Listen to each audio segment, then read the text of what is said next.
So welcome to this joint webinar between Enflux and CORE Higher Education Group. We're going to be talking to you today about early identification for formative assessment in experiential and clinical education. So just a little bit of housekeeping right at the top. Everybody is muted, so no need to worry that, somebody in the background or a dog barking is going to come through to us. We can't hear you. You can only hear us. Please feel free to use the Zoom webinar Q&A to ask questions or send us any sort of feedback. Some of our colleagues are here monitoring that for us so that we can make sure that we answer all your questions or hear your feedback. The webinar recording will be available afterwards. So if you have to step away or if you have a colleague who signed up and isn't able to attend, they will get a recording. And then, like I said, in the chat, go ahead, write where you're from, the institution that you represent. I always like to see the breadth. Oh, we got Southwest Virginia, Northern Ohio, ooh, Texas. Morning. So good to see everybody. So hosts, maybe it's a good idea to know who we are. So today we have myself, Megan Milcharek, PhD, Head of Education and Assessment for Enflux. If you're a current customer, I might be your customer success manager, or my colleague Jake is your customer success manager. Hopefully we've met at some point. I also have with me my colleague Jen Jones, the business intelligence architect from Enflux. So if you're using our core product right now, she is the mastermind behind it. We're going to hear a lot more from her and a lot less from me. And somebody else we're going to hear a lot from as well is Dr. Shannon Staten. Thank you. Almost did it the wrong way, Shannon, seriously. Senior Account Executive from CORE Higher Education Group. And we even practiced it beforehand. My goodness. Hi, everyone. So today's session, we're going to cover the challenges posed by failed rotations in experiential and clinical education, the importance of timely identification of deficiencies for remediation and training preceptors, best practices for the CORE and LMS environment to make the most of your data. And then finally, we're going to end with some tips and insights to kickstart your academic year off the right way, give you some confidence, and make sure that these two systems can talk well with each other and show the data in the way that makes it actionable for you. At the end of the webinar, we're going to send you the special bonus, the Start the Academic Year Competently checklist, so that you have it as you get ready. So what are the cost of failed rotations? I imagine almost everybody in this room right now knows the cost of failed rotations because they've personally experienced the cost of them, whether you're running a experiential program in a school, or maybe you were a student who did experience a failed rotation. At some point along your career, you've seen it. And we know that it's expensive. It's expensive in terms of money for our students. The cost of failed rotations of having to come back to campus maybe at an alternate time, having to commute more, things like that, or it's expensive for our students. And it's also expensive for us in administration in our time, and for our preceptors in their time. And helping a student through the first time, if they're not successful, we know that there's going to be a cost there. It's super frustrating. Literally Google, I failed my rotation, to find pages and pages of message boards from students across the healthcare education spectrum, freaking out, for lack of a better term, over what to do when they failed a rotation. It is a stressful and frustrating experience for our students. It's risky. We know that experiential ready, practice ready, these are standard accreditation asks, and showing that we're helping our students along and then shepherding them appropriately through the experiential education program is a super important part of the accreditation review. And then it's challenging, right? So if you don't get good feedback to the students and give them the amount of time that they need, it's going to be a huge lift for them to make sure that they can succeed on the second time around. So we know this from academics and didactic. The more we can help them on the front end as they are forming their knowledge, the better off they're going to be ultimately. So I'm going to hand it over right now to Shannon so that she can talk to you about how CORE can assist in helping students to be better on their rotations. Excellent. Thanks, Megan.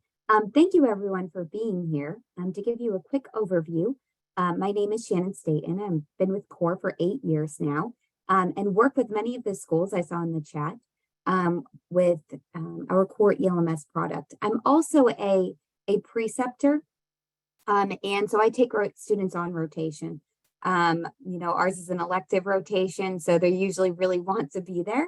And it tends to be pretty successful. But I'm here today to really just give you an overview of CORE for anyone that doesn't use our ELMS. And then for everyone else to be able to help you to really early identify students that may be at risk of failed rotations, how can we help you to set your students up for success? So first, just going to give you a quick overview of CORE. So CORE, we've been around for a bit, and really we support colleges and universities with streamlining clinical education. So exactly what we're talking about today, really helping you to manage those rotations and every aspect of that process. We work with many different health science programs that really trust CORE to help them to do that, to get the most out of that clinical rotations. We are designed with that flexibility to meet the needs of many various programs. If you just back up a little bit there, Megan, perfect. And we can really help meet many various program needs. We work with over 400 programs at over 200 institutions that use CORE. And we're really proud that we have a 98% CORE client retention rate. So, just like our great partnership with Enflux, we also have great partnerships with our schools that use us as well. We do span over 20 different discipline types: PA, nursing, pharmacy, OT, PT, all of these different programs that are taking students and sending students on rotation. So really helping to optimize that process today. Really our difference is that we provide software that helps you to streamline those processes. So streamlining your clinical education, your experiential education, helping you to streamline that student assessment so that you have that early identification. Are you receiving automated alerts of preceptors that are completing evals? Are you receiving those low score alerts and identifying those students early and often? So being able to help you to do that and making it more effective. We do offer dedicated client support, and we are truly scalable as well. So today we're really just going to be focused on helping you to identify those students early and often so that they don't fail those rotations, so that we're setting them up for success. And that's really going to be featured with 2 of our products here. You're seeing 5, but really for today, ELMS and our readiness solution are really going to be the 2 that are going to help you to really hone in on that rotation management. One is really what we're going to be talking about today. That's our flagship system, our ELMS, how we can set up that scheduling for you, how we can set up those evaluations for you, and making sure that all of that is set up on the front end so that that assessment can be completed, on the back end as well. But I just wanted to lightly touch on our readiness product here as well. That really is going to be even before the students go out on the rotation. So making sure that they're prepared to go out on those rotations. Do they have the skills? Are they ready to do that? So we just wanted to kind of lightly touch on that as well there. So really with CORE ELMS, we help you to manage every aspect of clinical education management. It's very comprehensive, very purpose-built, being able to help you to improve that departmental efficiency, identify those students, enhance communication, and really ultimately make your students successful and help to elevate that student experience.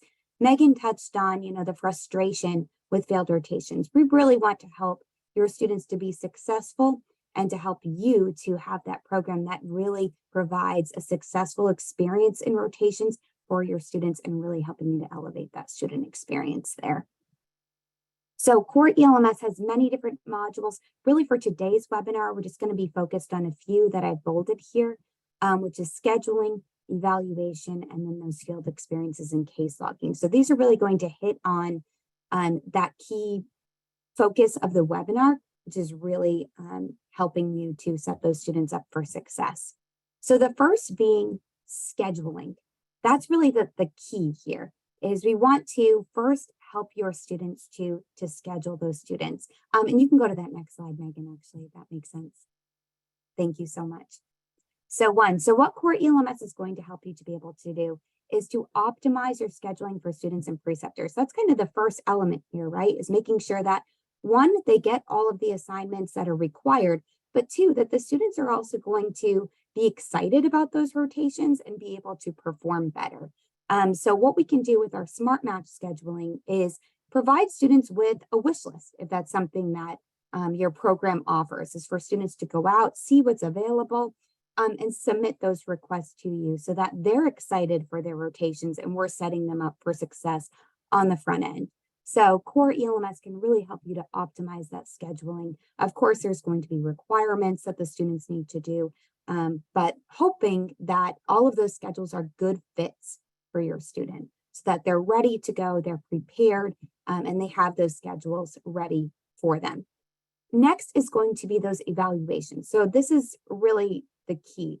So being able to evaluate how are your students performing when they're out on those rotations. Within Core ELMS, you can have custom evaluations and custom setup. So it's exactly the rubrics that you want to evaluate your students on can be input into our evaluations module.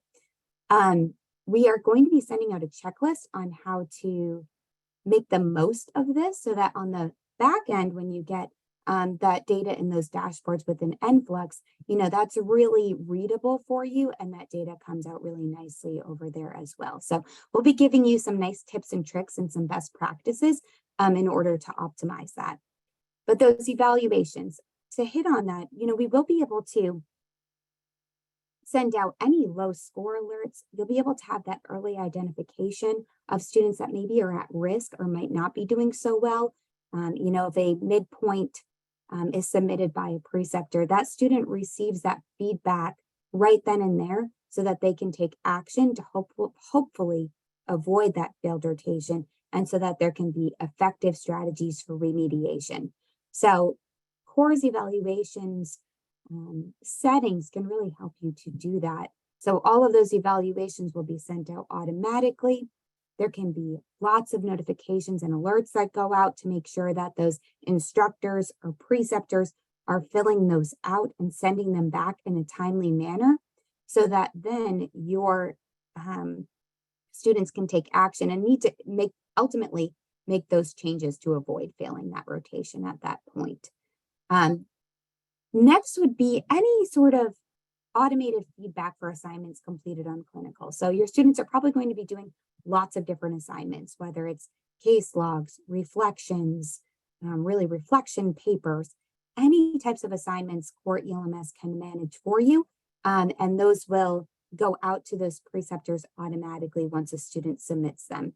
So when that assignment is submitted, that preceptor can take immediate action. And if there needs to be any sort of remediation at that point, the student is notified of it, the preceptor is notified of it, and they can both work together and collaboratively to avoid ultimately failing that rotation. So that's our field encounters module, and that's going to be really for any assignment that's outside of those standard evaluations across the rotation. I kind of talked about this a little bit already, but that timely identification. So those automated alerts are all going to go out on those scores or evaluations and field encounter assessments so that your students and preceptors can take action right away. It's really how we're helping to address this. 5, spoke about this a little bit, but our pre-rotation readiness. So even before that rotation, making sure that students are better prepared to go out on their rotation.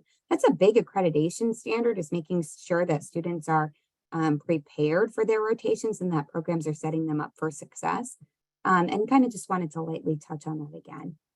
And then lastly, really the goal is decreasing failed rotations and increasing student satisfaction.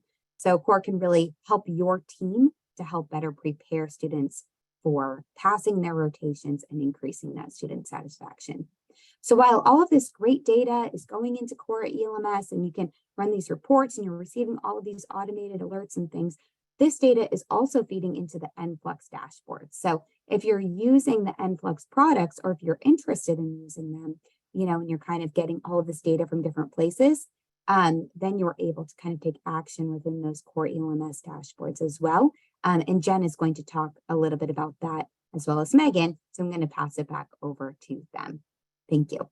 Thank you so much. That was awesome. I love hearing more about CORE and the power of that product. So now I'm going to talk about our own product, which is equally as powerful in helping you to make decisions and support the decisions that you're making in your school. So we are a comprehensive data analytics and decision support system. We give you back that time. No more hand parsing of spreadsheets and time spent trying to figure out what you want to pull and how you want to pull it together. we are able to automate the tracking and reporting of essential performance metrics, provide you those comprehensive views of the curriculum and see your gaps, and enable you to intervene earlier and to make improvements. When we talk about being ready for rotations, we want to talk about that didactic curriculum connecting to that experiential curriculum. And that's really the power in here, that we can bring all of those tools together and show you where your students are needing support while they're out on experiential rotation. So you can pull that back into the didactic curriculum and make sure that you're preparing them to go out. So Jen is going to take us through some awesome new views in the Core ELMS platform, the things that we are doing to refresh and improve the already robust views. And I will be popping in from time to time to annoy her and add some commentary. I'm always the one that's nervous about doing this. But here we go. We're going to show you some screenshots of the enhancements to our current Core ELMS evaluation dashboards that will be available by the end of the quarter. And we're really excited about this partnership with CORE because it has given us a lot more information to work with as we developed these updated dashboards. And we look forward to adding even more ways to look at your clinical data in the future. So let's dive right in. We start with a dashboard that's designed to just give you an overall impression of how scores are changing over time by evaluation. And if the score is higher than the previous year, the bar's blue, lower than the previous year, it's orange. And colors throughout the dashboards are consistent so that orange is always a potential area of concern. Yeah, and I would say like a pretty common thing that we get is, hey, this orange isn't really a concern, right? Like it's still within our threshold. So for example, if the previous year was 95 and this year it's 92, it's going to flag it as orange, but that might not be a concern. It might be above your assessment threshold. So it's not really an orange. But the color coding is just meant to draw that attention. Like what caused this drop here? It might only be a point or two, but we want to make sure that we're just double checking that this isn't really a concern and just an anomaly of perhaps student population at that time. And if you're seeing a bunch of oranges in a row, then you might really want to start talking. So yeah, you can also from here drill into an evaluation to see section scores and question scores. So the evaluations are set up with sections that are scored a certain way, and then individuals' questions make that up. But you can drill in. We might pick the API evaluation here and drill in and look at questions. So you can also search by question. So if you wanted to see anything having to do with a certain keyword like professionalism or feedback, we have the filters that you're able to kind of look for that and then pull it all together. And so you can see where like consistent naming and keywords for domains that you're evaluating would be really important here, right? So if you want to look at all of the professionalism issues that maybe happened in the APIs, you'd be able to kind of drill into that as well. Yep. This is where when we give you this checklist at the end, this is where consistent naming and using names with the keywords from your domains and things is really important because you want to be able to search on those keywords. One of the things I want to show you on the screen too is that if you've updated an evaluation, but use the same name for old and new ones, maybe you're using a different score, a different rubric that has different score values and things like that. We're going to actually separate that. You can see that here on this SOAP rubric that we're talking about. We're not going to combine those values and give you an average for scores that don't really match. So we'll be able to break that out. From here, like we said, you can drill into individual sections. And this is where you can see how you want to really start making sure that we give all sections a name, that it's nice and clear, that it's easy to tell exactly what it is that we're evaluating, what domains we're looking at. And you can see, again, changes from year to year with the directional blue or orange arrows showing you how the average scores have changed over time. And from here, you can drill in and see even more detail by question. So Jen's often pretty even-keeled, and she's being pretty even-keeled here. My reaction to seeing this the first time was to literally jump up and down in my seat because I used to do this by hand, and it took so much time to do that. You know, we know CORE gives robust reports, but in doing that, there's some handwork that has to be done. So if we can save you some of that time with this partnership, that's really the value here, right? Like you have clean data now that you can see some actionable insights. Like, for example, in this one, 3 years in a row of professionalism being down a little bit, right? They might not be huge decreases, but immediately we can start having conversations about what's going into the students' outcomes here. Where can we drill down to find out what exactly in professionalism has been happening. So if you drill down into questions, it's going to give you that granular detail. Was it the way they dress? Was it timeliness? Was it the ability to receive constructive feedback? All of these things make up professionalism, but all of them are so different that being able to intervene means being able to know that granular detail much faster.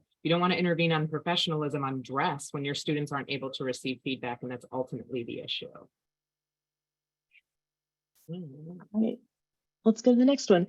One of the other things that we're going to give you is the option to view things different ways with just a couple of clicks of a button. So here we've got overall grades, and you get to pick which display options you want to choose. So we've got grad year, student name, site name, preceptor, evaluation title, rotation type, all these different ways that you can view things, and you get to pick two and do them however you like to see that. Maybe you want to see grad year and student name, or you want to see evaluation title and student name, or rotation type and preceptor to be able to view those scores. That dashed line, that vertical dashed line, is the average for the pane that you've selected. Let's say we're looking at the evaluation or the rotation type and the preceptors, so you can see which preceptors are above and below average. The vertical gray bar is actually one standard deviation from the average. So these columns are all sortable. So it's easy to click them high to low and see who's like way above. If somebody's giving way higher grades than normal or way lower grades than normal, it's easy to spot that. If there's a student that's really not doing well, it's easy to spot that as well. Yep. And also, I'm sure anybody who's looking at this and seeing like a P2 hospital rotation that's outside of the standard deviation might be thinking, they're in a pharmacy school, might be thinking that's an IPI rotation that students struggle with. So that standard deviation doesn't necessarily bother me. That might be accurate, but it's good to know that it's falling outside of the standard deviation. Right. The one thing that when we talk to all of our customers in common, our core customers said, we love the PDF view. They kept referring to this PDF view. And I was like, okay, well, I want to see this PDF view. And it's this great report in CORE that shows the number and percent of people who got each score, each response on an evaluation. So we wanted to try to recreate that because it's so useful in here as well. And we give you the ability to do it by grad year or by calendar year and see what's going on. So for every single answer to the questions, you can see exactly the number and then the percent of total for that question that answered it that way. And then you can see how it's trending from year to year. Yeah, I love this view. Like, I don't love it, I love it. Why? Because it's literally like your list of students and preceptors, because you can do this by student, you can do this by preceptor to find out who needs an intervention, who needs your support earlier. A formative intervention after a midpoint evaluation here could be the difference between a student feeling like they have the tools that they need to succeed and a student feeling like they're lost in the sauce of a pretty quick rotational experience, right? So imagine you could quickly identify the areas that have been retained from didactic years and those that have not, because you have your ends here. So you can see your hot list of areas where your students aren't able to retain that information and pull it through. Making curricular changes like this requires that data, and this is some of that data that helps. So if your students year over year over year are struggling in a certain item in the experiential rotations, it's really likely that what that's telling you is that you need to develop that content earlier, whether it's through something like readiness in CORE or whether it's through a homegrown intervention program. Imagine if you could standardize those academic support offerings for remediation, practice, and study while your students are on rotation, similar to like a recitation session in didactic education. Imagine if you could provide targeted training to the preceptors in the areas they need, rather than a one-size-fits-all, no one pays attention approach. So this is the power of bringing these two things together. So providing people what they need in the way that they need it, in a time that they need it, and reducing phone calls and administrative tasks so that you can focus your attentions where they really need to be. Yeah, and in this view, you just click on, like, if we wanted to look at one question and click on unsatisfactory, the names of the people that got unsatisfactory on that evaluation pop up. So it's really easy to identify the preceptor and the student involved. All right, so next we're going to look at a couple of student-only views. For accreditation purposes, a lot of times you just need to know that X% of your cohort met certain scores on your evaluations, right?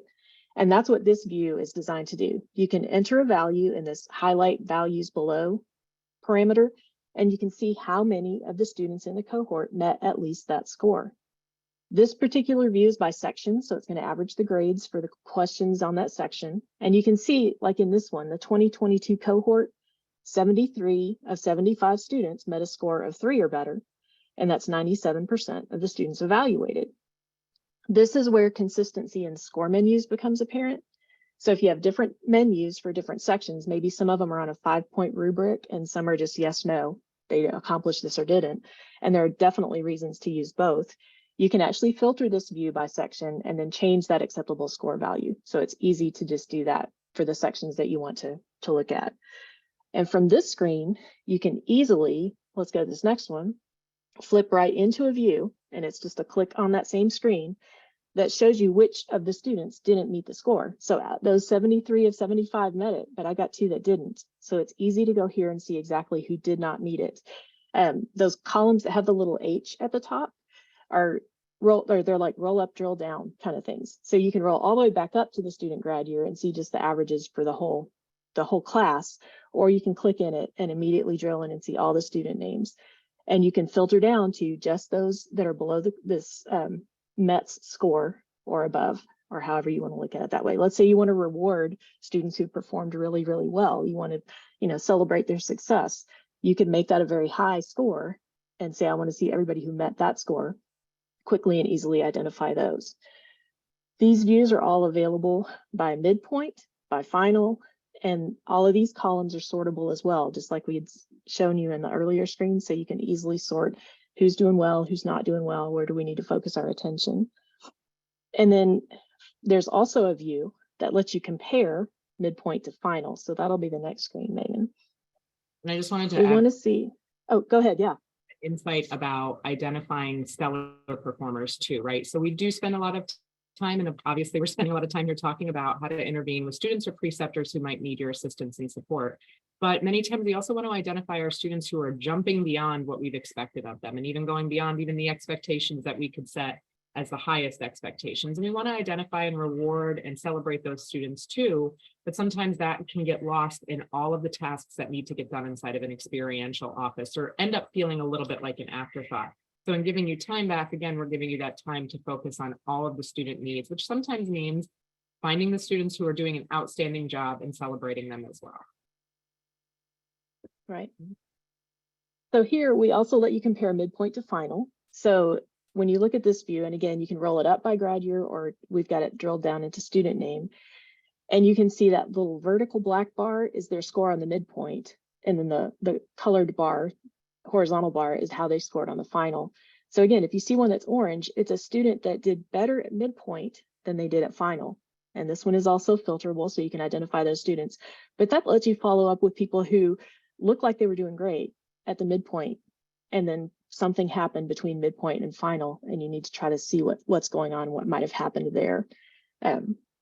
So again, quick, filterable, sortable, just like the other screens. All right. Then we give you tools to actually advise individual students. So this next couple of screens are, you'll pick an individual student, and it will bring up all of the evaluations that they've had so far. Again, if it's a midpoint and final, you'll see the midpoint average and the final. Same kind of concept. The vertical bar is the midpoint average score. The horizontal bar, the wide bar, is going to be their final score. It'll show you how many evaluations of each type. So you can see that the presentation evaluations, they've had 2. The others, they've all had 1. And then if you click in an evaluation, then you'll see all of the evaluations, all of the sections. And again, you can drill in and see the questions that were with that one. Every one of these data points, if you hover over it in the live dashboard, will have a tooltip that pops up, and it will have other information as well. So like the site, the preceptor, the any comments that the preceptor might have entered that need to be addressed. So we didn't do any pictures of the tooltips, although we can show you something later if y'all want to see that. The tooltips also have, and this is part of why our partnership with CORE we're really excited about, they also have information at the very bottom of the tooltip with evaluation IDs, section questions, score menu IDs, and then actually the reference ID for each evaluation. So if there's ever any question about where the data came from that you're seeing in Influx, it's very easy for us to go back to core support and say, we know that this is exactly what we're looking at, and we need to try to figure out what's going on. So we wanted to be able to give ourselves troubleshooting tools if we need that. All right, let's go to the next one. We talked about score alerts, and Shannon is that they have great tools for setting up score alerts and doing just-in-time notifications as soon as those happen. And so we wanted to give you the ability to kind of see that all in one place for your students as well, and then see it over time. So this screen will show you both score alerts and auto fails. There are two different ways that you can set that up in CORE. And it captures those by evaluation, section, and question. And then each slice, it's really hard to see this way, but each slice of those little orange bars actually has a tooltip that pops up with the reference ID that's associated with it. So you can see the student, you can see how they might have scored, and then you can click anywhere. So like what Megan is showing you now is that, like, we clicked on the 2023 column, we're looking at that grad year, and we can see all of the alerts, all of the score alerts for that grad year. And then here again, we've given you a student filter. One of the things that Influx does is we have action plans, so that you can capture how you want to advise a student, if there's any program changes that you want to make. But you can actually capture this information in a screenshot automatically, and then track that as kind of a case for that student and how you're going to help them and coach them along the way. Yeah, and this kind of gets at that whole point of the score alerts, right? Like the student's performance is so low or lacking or needs improvement in some way that intervention is needed, and it's needed immediately. That's the point of an alert, right? Alert, there's something going on here. And sometimes, anecdotally, we hear from schools and preceptors that they struggle with giving that tough feedback to a student, but it is totally necessary to make better practitioners and reduce medical errors. We know that, right? Like we know we need that formative feedback. So those score alerts at the formative stage, and if you can see all of them all at once, can be dealt with by the student, the preceptor, the school, and that provides a supportive environment and not a punitive one. So if we're able to do that at the midpoint or as early as humanly possible to make sure that our students are getting the support they need rather than it feeling like a punitive thing, a failure, we can make sure that they're more successful. So score alerts and auto fails are available for preceptors too. Your preceptors are evaluating your students, but your students are also evaluating your preceptors. So we've got the similar views. So here you can see all of the alerts that showed up for preceptors. Works the same way as it does by student. And you can click in and you can see the rotation type and the preceptors that were involved. So let's look at the next one. Same kind of thing. We want to give you preceptor section averages by rotation and grad year, just like we did students, only here we're doing it by rotation. And you can see that the rotation type has a little H by it as well. And again, you can click in that column and you can see all of the preceptors. It'll immediately expand and show you all the preceptors that were in a part of that rotation. The sections names are at the top. And this one you can just flip between section and question. One of the things that we also do is try to give you a place to compare preceptors to their peers. So you can select an individual preceptor and then set other filters like the site or the rotation to see how that preceptor scores compared to the other preceptors in the selected filters. Now, we're not going to let you say, I want to compare Joe to Steve and Alice and Jane, but if it's a rotation or a group of sites, maybe it's all the hospital sites, we want to see how that compares. You can set the filters so that the other selected are a part of that group. And then if the preceptor score, the one that you selected, are below the average for the group, again, you'll see it highlighted in orange. Does not necessarily mean that the scores are bad. Maybe all your preceptors are exceptional. That's fantastic. But it does help you identify where a problem might exist. So again, down in the bottom, you can see all the sections and questions, and again, which ones might have had a slightly lower score. There's also another toggle kind of switch on this dashboard that lets you see the individual evaluations for that preceptor, so that it's easy to see if they had 5 evaluations and 4 had, all 5s and one of them had 1 because you had a disgruntled student, then that makes it easy to identify that as well. Yeah. Earlier, before we even joined this webinar, we were talking about, I competed in speech and debate in college. And in college, we used to call that the squirrely judge, right? The one that just sort of runs up the oak tree on its own and does its own thing. So that's where you can find those squirrels, right? So before we move to the next one, Shen, am I correct in that these are the newer views? Yes. Right, that we're okay. So these are really where you can start to identify like how often and how frequently things are happening. I think these are super exciting and powerful. So excited. All right. Another thing we wanted to talk about was that it's important that people get timely feedback. So we created this dashboard to show you what % of final evaluations were completed within 14 days of the end of the rotation. And you can click by rotation type again, and that's going to expand and tell you all of the preceptors that were part of that rotation and how they scored individually.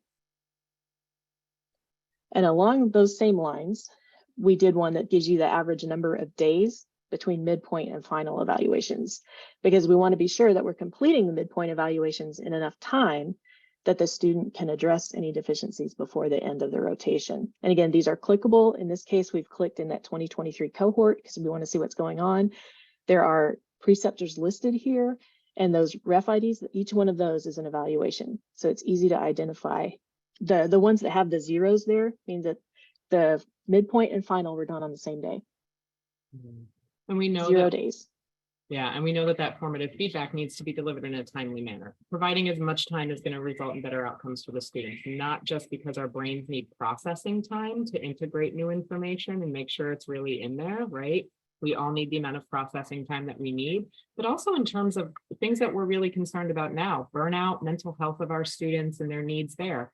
The last thing we want to do is overwhelm or overburden a student by saying, hey, you have a day to get better at this skill or get better at this content knowledge, right? We want to make sure we're giving them all the time that they need to do that. So this helps you to identify, maybe conversations you need to have or changes you need to make in how you send things out or how you structure your program so that your students can get and your preceptors can get formative, timely feedback.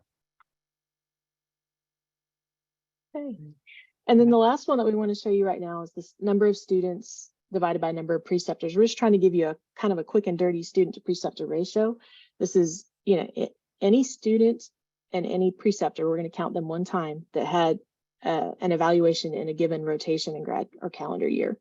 So this is just a kind of a quick and dirty evaluation for that as well. Now, in addition to these evaluations, we also have a dashboard for field encounters, and that includes any custom fields that you set up to capture. So we have that available as well. And then a lot of these dashboards have options that allow you to export your filtered longitudinal data to spreadsheets, as well as being able to capture those screenshots in an action plan. So our goal with these dashboards is to help you quickly get actionable insights, track those, track your responses to those. And, there is a crazy, ridiculous amount of really incredible data captured in your core instance, in your evaluations, there's just so much data there that's available that we want to help you be able to see that quickly and help your students be more successful.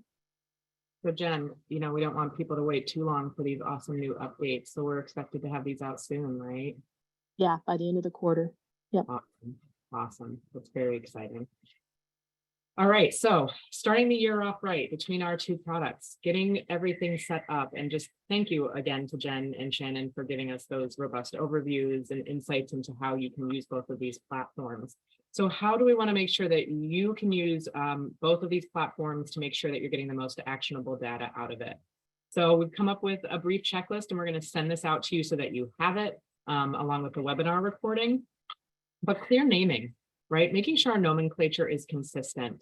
Be explicit in naming your evaluation sections and questions. But consider that the person who might be reviewing is unfamiliar with your evaluations, and make sure we're providing as much clarity there. Provide section titles and question titles all the time. I think it might be shocking how many we see that don't have any question titles or section titles, right? So that actually really affects your ability to drill down into those sections and figure out what's happening. And then ensuring that your titles are unique within an evaluation, but is consistent across evaluations. So using similar measurements and descriptions in your rubrics for professionalism, even if it's in acute care or a different type of rotation or an elective rotation. Jen, did you want to say anything more about that? No, that's great. Yeah, make sure that you're using, like I said, the keywords from the domains that you're evaluating.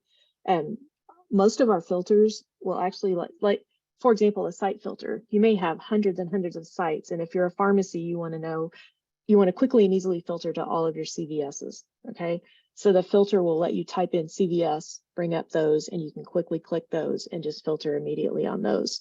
So anything that you can be really consistent with your naming, with your yeah, and make sure that you always get the names in there, that you don't leave anything blank. Consistent score menus is the next part. So keeping consistency on how you measure those outcomes. Using a 5-point Likert scale across all types of experiential rotations, for example, might be a way to do that. It is really the recommendation. So consistent comparison and tracking of those experiential and clinical education processes needs to make sure we're comparing apples to apples and not apples to bananas. So consistent score menu, consistent naming are those sorts of things. The third thing is preceptor training. So training your preceptors on your evaluations, making sure that they are able to understand everything you're asking for, understanding how your score menu is positioned. Some of us position it around how much observation or assistance the student needs on rotations when they're out in their final years. Some of us do that on their ability to complete all tasks. Whatever the score menu is, making sure that your preceptors understand what you mean by professional behavior, by accomplishing a skill, by making sure they're competent. That can be done really quickly by hosting video tutorials in CORE ELMS. So another way where you can kind of come into the data, see where your preceptors need that assistance, and then go back into CORE and provide them with the assistance that they need, keeping them from having to use multiple platforms and getting confused.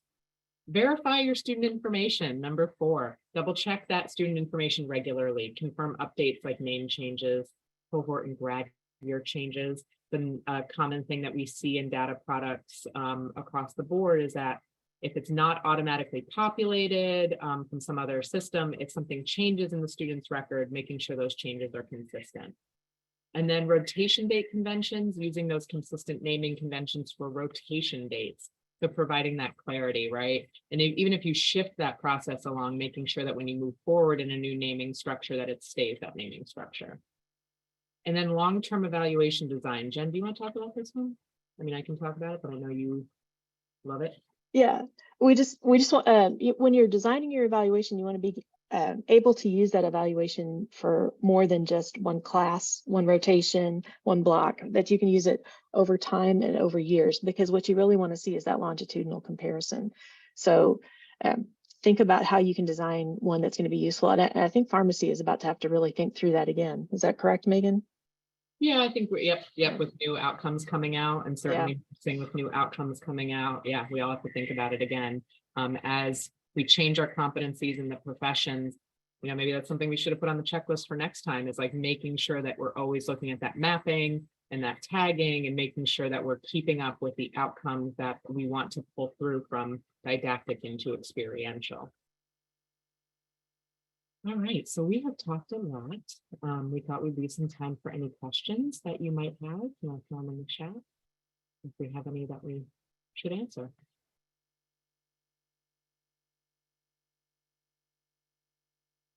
Ooh.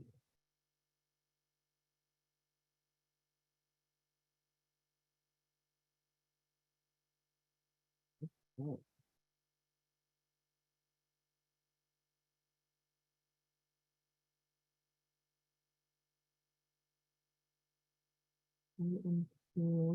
A question about systems in place inside of Enflux, I'm guessing. It's what are the various systems in place, team size for managing the data and reporting, and data integration processes. So like, we'd be happy to talk to you more about the details of that.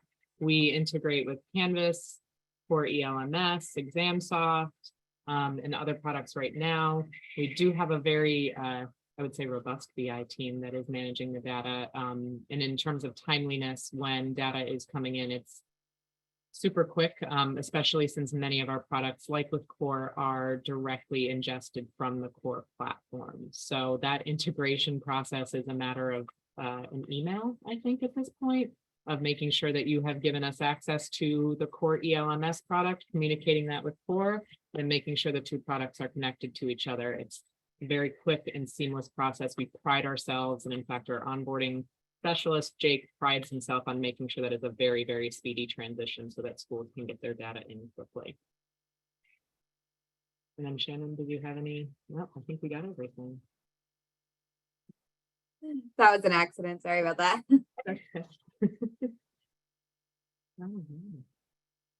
Well, if there's no other questions, we're getting ready to give you some time back. I love that we're giving you like 15 minutes of time back. I think that we have some links I think we popped in some links on if you're interested in learning more about us or learning more about CORE. As a product, we'd be happy to talk to any of you. And if you're somebody who's already using our products, we'd certainly be happy to talk to you as well. I don't think you're being left out there. If you want to know more about what's coming in the Enflux platform, more about what's coming inside of CORE, we're always available to have those conversations. So thank you so much.